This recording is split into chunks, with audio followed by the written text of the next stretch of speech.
अस्सलाम वालेकुम स्टूडेंट्स, कैसे हैं आप लोग। उम्मीद है सब ठीक से होंगे और अपनी पढ़ाई को बहुत अच्छे से जारी रखे होंगे। बच्चों, हमने किए अपने चैप्टर नंबर 2 से लेके चैप्टर नंबर 11 तक। जब हमने फर्स्ट ईयर की बुक स्टार्ट की, हमने फर्स्ट ईयर का जो फर्स्ट चैप्टर था अपनी फिजिक्स का, वो हमने स्किप किया था, जो कि मैंने कहा भी था कि हम लास्ट में करेंगे। वो आज हम शुरू करने जा रहे हैं अपने फर्स्ट चैप्टर को, जो कि है मेजरमेंट्स के नाम से। तो बच्चों, इसका फर्स्ट टॉपिक जो है वो हम करने जा रहे हैं। इसमें आप सीखेंगे कि फिजिक्स क्या होती है। इसमें हम इंट्रोडक्शन देखने जा रहे हैं फिजिक्स का।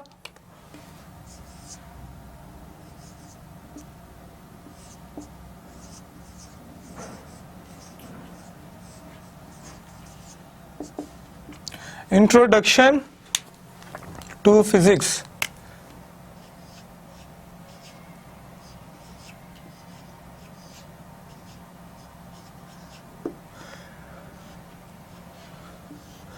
जी बच्चों, इंट्रोडक्शन टू फिजिक्स आज हम सीखेंगे फिजिक्स क्या चीज है। फिजिक्स के बारे में आपको ब्रीफली आइडिया दूंगा, फिजिक्स होती क्या चीज है। बच्चों, साइंस जो है वो दो हिस्सों में डिवाइड की जाती है। एक हमारे पास है बायोलॉजिकल साइंस,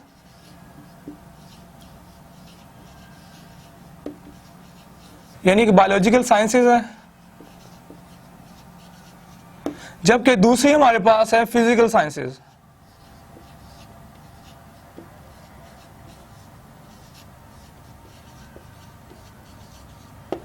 जी, साइंस जो है बच्चों, साइंस को हम स्प्लिट करते हैं।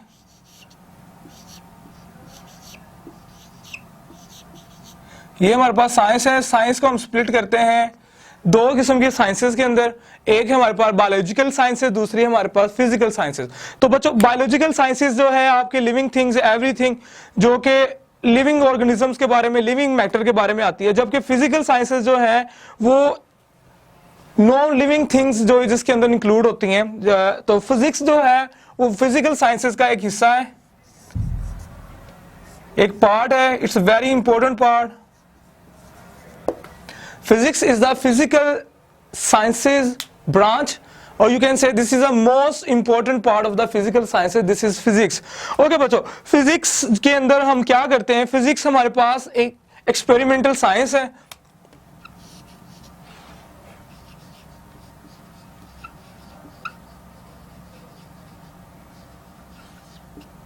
This is experimental science. इसमें कोई हवाई बातें नहीं है। All things are discussed in physics is on the basis of the experiments, on the basis of the facts and are valid evidences. Okay, so physics के अंदर एक्चुअली फिजिक्स से निकला है, जो आपके फिजिकल मैटर है। You can see, you can touch, you can feel. So all about physics, in which physics we actually emphasize a lot of laws of force, like forces law, or another laws like we can measurement the motions, laws of motions, or in other types of different composition structure of space and time. So all we deal in physics. तो physics को थोड़ा हम कहते हैं कि science के अंदर एक जो फ्रंटियर आता है, एक मेन फ्रंट है, उसके अंदर जो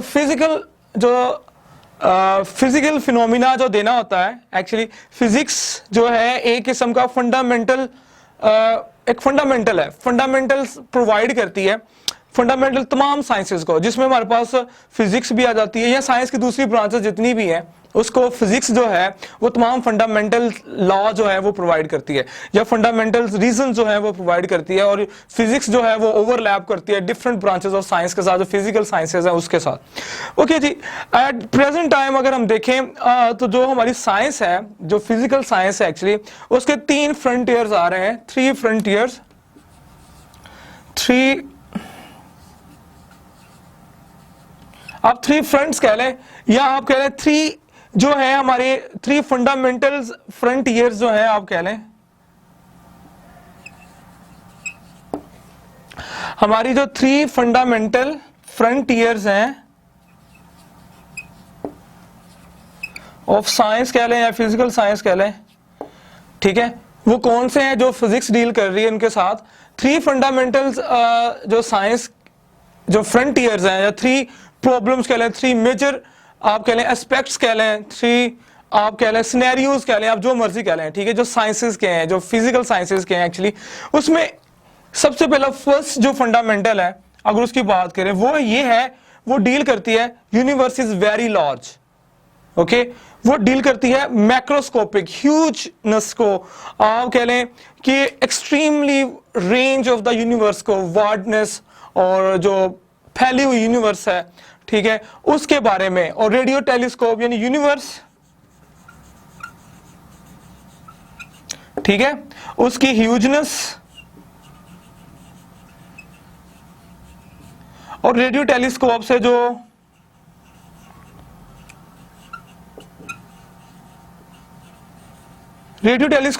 हमने जो इंफॉर्मेशन गैदर की फार लाइट की,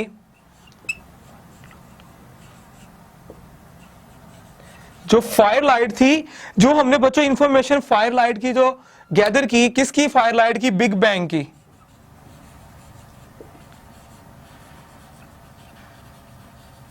बिग बैंग की जो हमने इंफॉर्मेशन बच्चों जो हमने गैदर की, जो कहा जाता है कि 20 बिलियन ईयर्स अगो,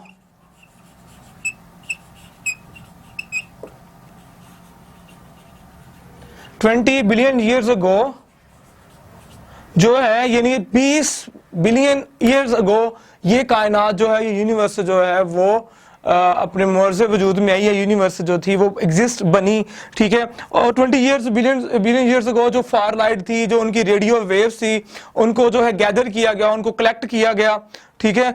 और इसी सिलसिले में जो था ग्रेविटेशनल वेव्स जो कि रिसेंटली जो है इसी पिछले साल जो है वो डिस्कवर्ड हुई हैं, वो भी इसी का ही एक हिस्सा है। उससे पहले रेडियो वेव्स जो हमें बताती हैं लाइफ ऑफ द यूनिवर्स के बारे में, ठीक है जी। ये फर्स्ट एस्पेक्ट था। जबकि अगर हम सेकंड एस्पेक्ट की बात करें तो है universe is extremely small. Okay, so small things means extremely small.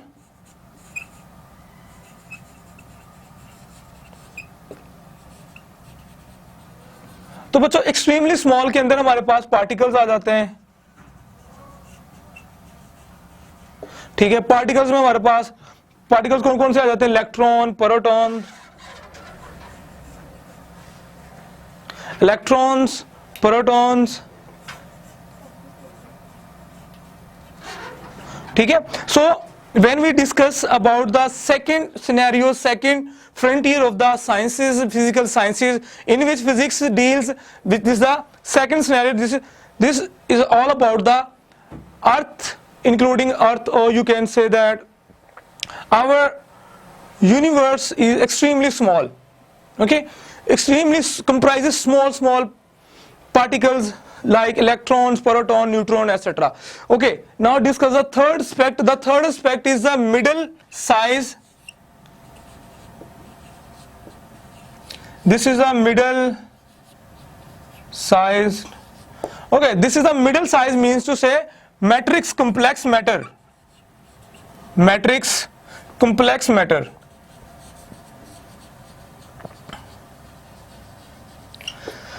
Okay, बच्चों, matrix complex matter, the heavenly bodies including our earth and other stars and planets in this universe, all about these three frontiers, these three fundamentals of the sciences, frontiers, actually fundamentals of sciences, physics.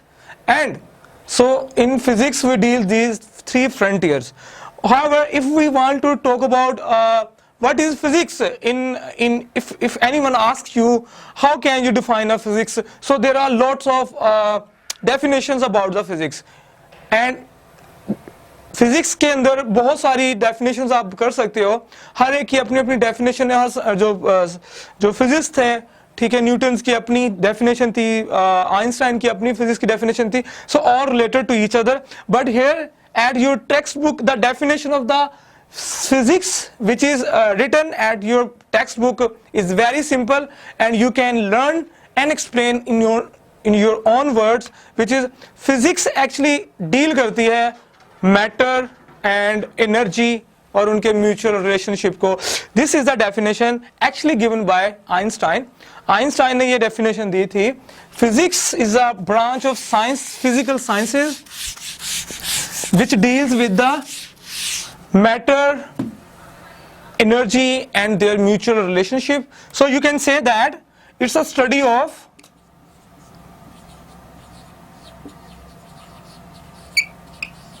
matter and energy, or you can say matter comma energy and their relationship. So what is the impact of the energy on matter and matter on energy, and how can we convert matter into energy, energy into matter? So it's all about the matter energy relationship. It's given by Einstein energy mass equations. Actually you can also say that in physics we have lot of scenarios, lot of knowledge, or lot of things you can discuss in physics, but according to definition, physics is actually deal with matter and energy and their mutual relationship. How can we convert matter into energy, energy into matter, and all things. Actually matter we define is concentrated form of energy. Matter जो है वो very very extremely concentrated form of energy होता है. We are matter, so we are concentrated form of energy. So if we talk about physics, what we study in the physics, actually बच्चों physics के अंदर हम basically जो study करते हैं laws of motions, different types of forces, space and time, and different interaction of the different particles, interaction of the matter into energy, interaction of the electromagnetic waves, electromagnetic radiation to the matter, and so on. Okay, जब physics की study start हुई तो up to 19th century अगर हम बात करें, up to the 19th century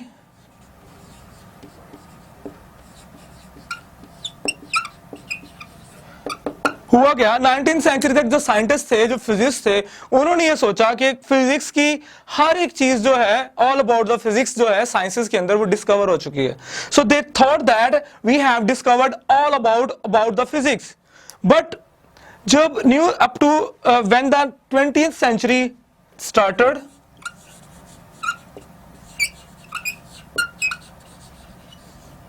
okay 20th century start हुई, यहां पे क्या फुलफिल्ड, यहां तक सोचा गया कि everything is fulfilled about the physics. But when the 20th century start, new experiment, new research, you can say that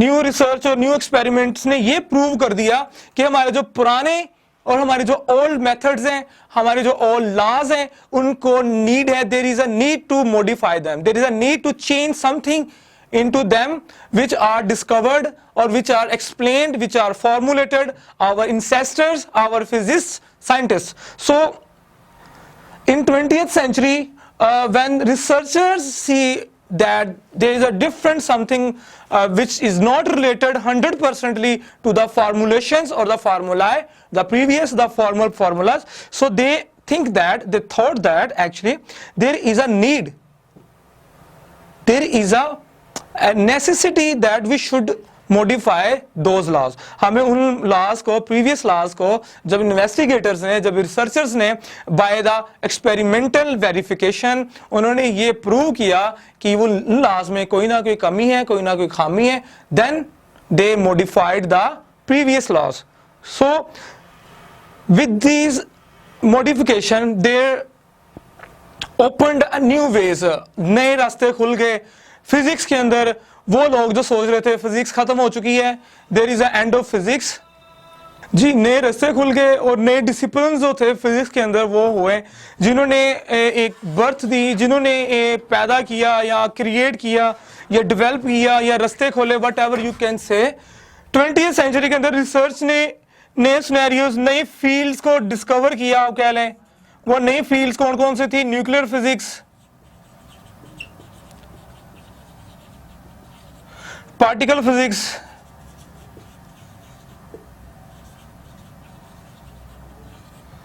solid state physics,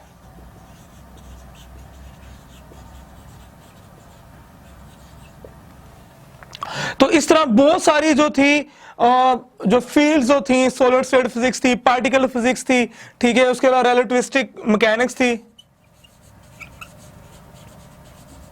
relativistic mechanics, जिसकी में आपकी क्वांटम थ्योरी भी आती है, थ्योरी ऑफ रिलेटिविटी भी आती है।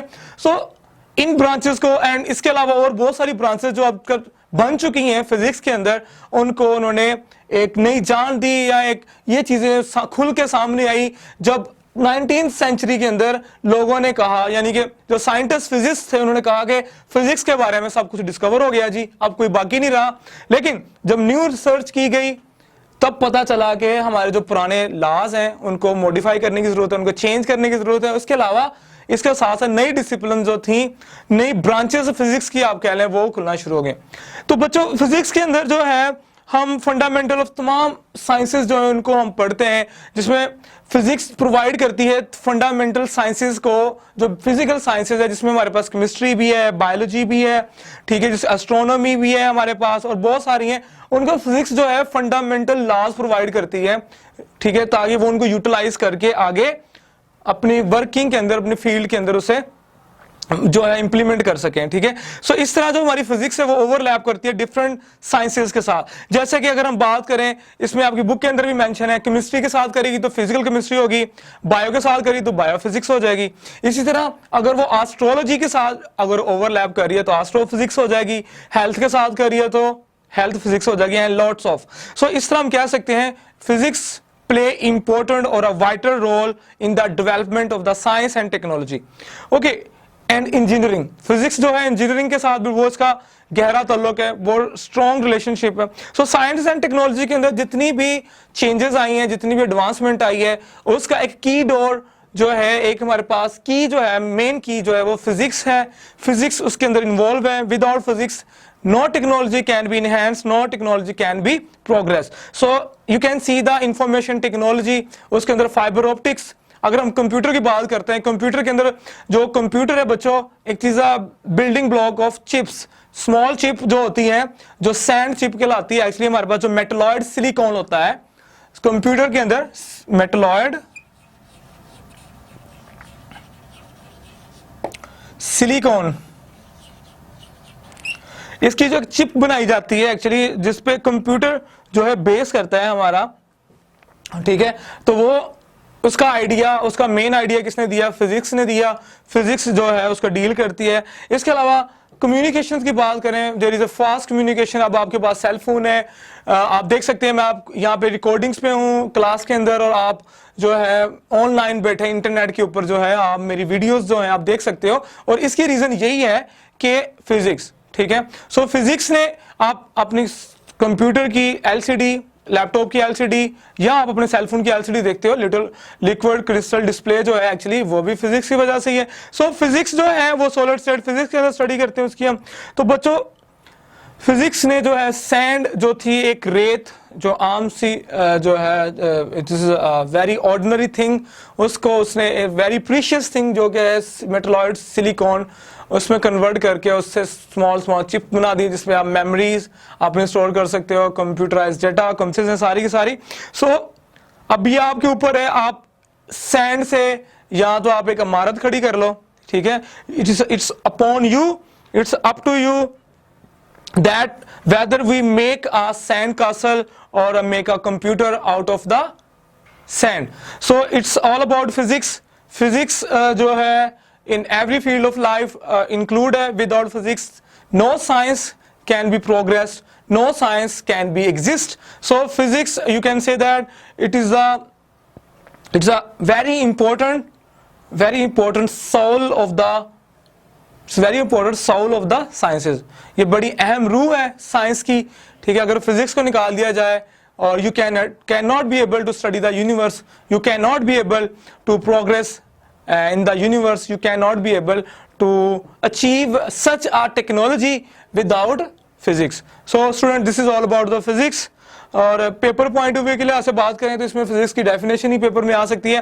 And if I talk about the areas of physics, तो एरियाज फिजिक्स में आपके यहाँ पे पेज नंबर 2 के ऊपर आपकी टेक्स्ट बुक के अंदर भी डिफरेंट ब्रांचेस जो हैं, एरियाज जो हैं, कैरियर्स इन फिजिक्स जो आ जाते हैं। इसमें मैकेनिक्स है, इसमें आपके पास जो है हीट एंड थर्मोडायनेमिक्स है, इलेक्ट्रोमैग्नेटिज्म है, ऑप्टिक्स है, साउंड है, हाइड्रोथर्मोडायनेमिक्स है, ठीक है, special theory of special relativity है, थ्योरी जनरल रिलेटिविटी है, क्वांटम मैकेनिक्स आ जाती है आपकी, एटॉमिक फिजिक्स है, मॉलिक्यूलर फिजिक्स है, मॉलिक्यूलर फिजिक्स, न्यूक्लियर फिजिक्स है, सॉलिड स्टेट फिजिक्स है, पार्टिकल फिजिक्स है, सुपर कंडक्टिविटी है और सुपर फ्लूइडिटी है। इसके अलावा प्लाज्मा फिजिक्स है, मैग्नेटो हाइड्रो डायनेमिक्स है, स्पेस एंड फिजिक्स है। इसके अलावा जो इंटरडिसिप्लिनरी जो एरियाज हैं या कैरियर्स हैं फिजिक्स के अंदर वो भी हैं, जैसे एस्ट्रोफिजिक्स, बायोफिजिक्स, केमिकल फिजिक्स, जैसे हम फिजिकल केमिस्ट्री भी कहते हैं, इंजीनियरिंग फिजिक्स है, जियो फिजिक्स है, मेडिकल फिजिक्स है, फिजिकल ओशियनोग्राफी है, फिजिक्स ऑफ म्यूजिक है। So this is all about the physics, you can study all about in physics.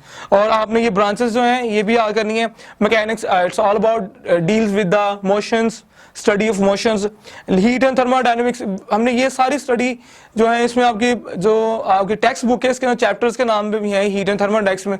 Heat and thermodynamics actually last जो chapter हमने किया है चैप्टर नंबर 11, जिसमें हीट और थर्मोडायनेमिक्स में जो ट्रांसफॉर्मेशन हीट है और उसके लास्ट में थर्मोडायनेमिक है वो हमने स्टडी किया। तो इस तरह बच्चों फिजिक्स की ये तमाम ब्रांचेस जो है इनके अंदर वास्ट नॉलेज अवेलेबल है, ठीक है। अगर आप इंटरेस्ट रखते हो आफ्टर योर इंटरमीडिएट यानी FSC, तो आप फिजिक्स की किसी भी ब्रांच जो है आप स्टडी कर सकते हो। मीन टू से आप जनरल फिजिक्स पढ़ोगे और उसके बाद उसमें फर्दर स्टडीज आ जाती हैं।